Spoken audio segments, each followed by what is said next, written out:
Thank you for coming through. Now, we just had a chat with the ANC, as you just heard. But what do you make of the ANC's hashtag proudly brought by ANC Twitter campaign?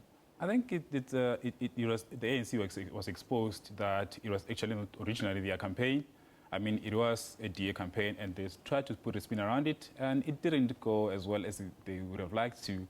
And I think that's the thing with social media. You can never really tell exactly which side things are going to go, whether they're going to go your way or not. And I think you need a social media presence, like, you know, a continued presence for you to answer people's questions before you go to them only when you sort of like need something or you want to put a spin on things. So it can go either way, and I don't think this time it did not go the ANC's way. Now, this campaign has been trending for more than 4 days now. Do you think that they will be able, the ANC that is now, to hold this campaign up until the election? Well, to them, it should be either or. It's a good thing that they are out there in social media. People are speaking about them. I mean, it's every marketer's dream and advertiser's dream to be spoken about, to be relevant and everything. But at the same time, not being able to control what's been said about you, it must be some sort of a headache to them, because it's actually going in the opposite direction that they're hoping it goes. And I think as much as they would want it to continue and for them to be a topical issue, at the same time, I can imagine that they're hoping that it actually stops because it's not going their way. But I mean, it's election time, and it actually shows that South Africans are politically astute, and they understand the politics and they want to get involved. And a campaign like this actually just shows that they have been looking for a platform to actually voice their views and about their government and the party itself. Now, social media is a minefield. What sort of monitoring devices are available for organizations like the ANC that would like to make sure that the brand is intact and that nobody attacks them?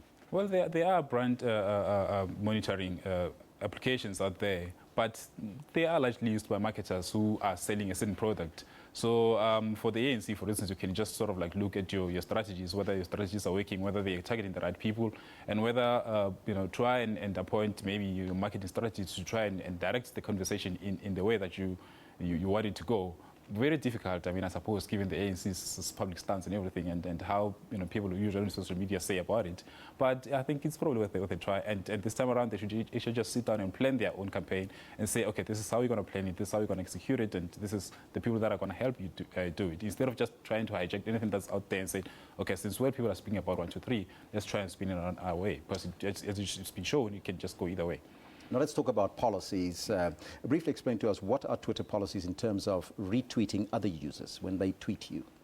Look, I mean, there's just like the basics of how Twitter works and everything, but just like any other social media, I think what's relevant now is your tone as a social media user, and what you say and what you should not be saying. For instance, I mean, if you say you can't say something sexist or racist on Twitter and everything, as much as maybe like you might not be brought to book by for that, someone might spot it and it becomes a problem.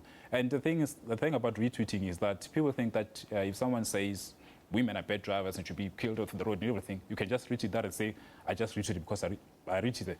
Retweeting means that you sort of like, to some extent, share the same views. And you agree with it. And that's very dangerous, because, as if that person, the original tweeter, gets sued, you can get sued as well. Or maybe the original Twitter doesn't get sued, but you can get sued for that.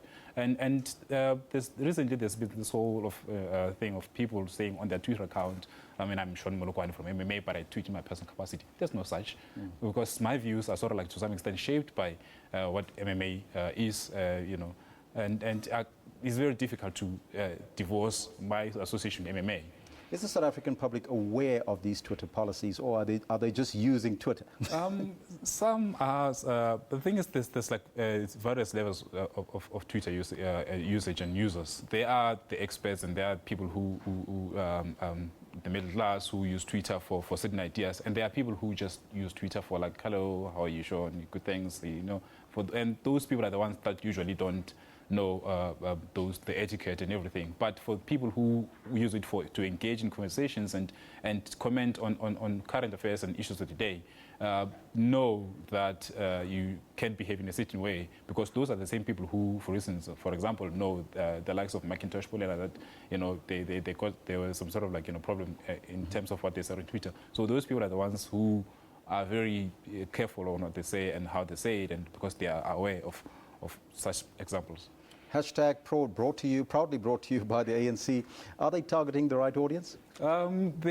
Look, I mean, in politics, anyone is a voter, and certainly the people who are on Twitter are the people who vote, and those are the people who you want to change. I mean, the ANC spokesperson earlier said that some of them are the middle class, who we know that are the ones usually on social media that are anti sort of ANC, but it's worth trying to change those people's views. And social media, it can go, I mean, like for instance, where I'm from in Mafefe, in Limpopo, we don't have a TV signal, but with data services, we can actually access Twitter. So that means it's some way as well of, engaging those people in the remote areas to get involved in the conversation.